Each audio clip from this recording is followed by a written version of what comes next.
Will you be staying on as the leader, Premier?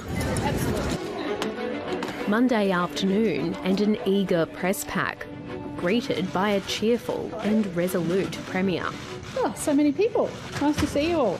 I feel refreshed, I feel energised, and I'm absolutely determined to lead the party and this government to the next election. I just want to make that very clear to everybody. I'm absolutely determined.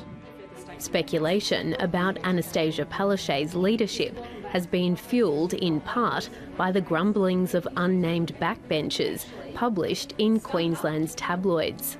Not one person has raised any issues with me, but of course, as a government and as the leader of the government, I can always do things better. And I need to communicate more to the people of the state, and I need to communicate more to the people of the party. The Premier confirmed she'd had a brief medical episode prior to her leave and hit back at press who followed her abroad. It is healthy for leaders to have a break, and I felt I needed the break. Premier, now that you say the leadership speculation is absolutely settled, what are your specific goals for the rest of this term of government? Well, specific goals are to make sure that we roll out our energy and jobs plan.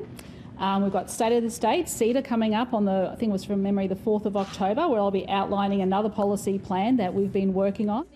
There's been a series of poor polling, showing Labor heading for defeat.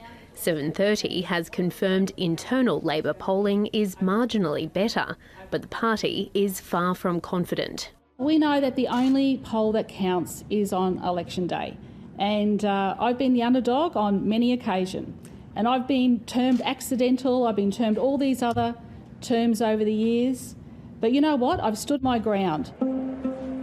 In the last sitting week, the government made controversial amendments. Allowing the continued detention of youth offenders in adult watch houses, steamrolling the state's Human Rights Act and alienating some MPs in the process. Before you went on leave, Premier, your government rushed through legislation in relation to youth justice issues. Do you think that that was a bad look for the government and not the look of a measured government that has particular policies?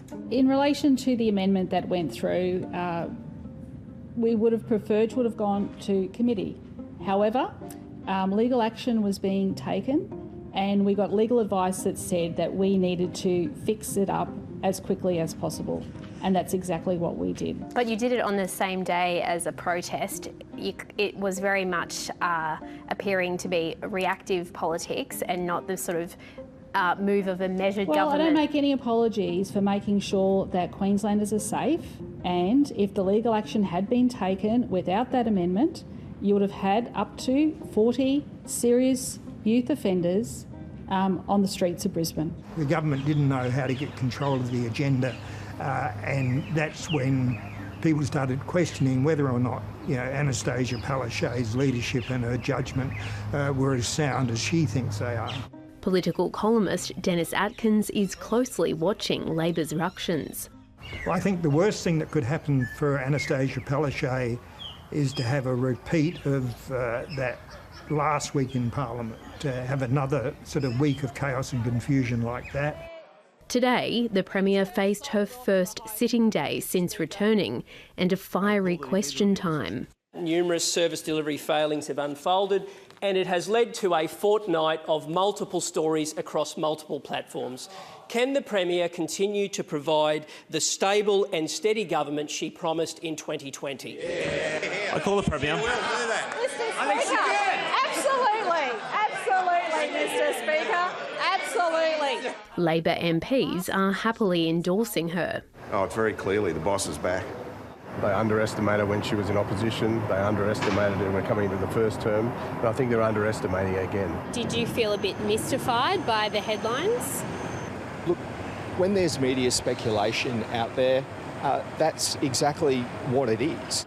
The Premier has managed to quell leadership speculation for now, but the last 2 weeks have energised the opposition. With David Crisafulli as leader, they're in the best position yet to see an LNP government elected next year. So it doesn't matter what the Premier says this morning, there's still chaos, there's still disunity, And unfortunately, it's the people of Queensland that suffer from that. She said... Got to go, though. After 8.5 years in the top job, Annastacia Palaszczuk could still become the state's longest-serving Premier.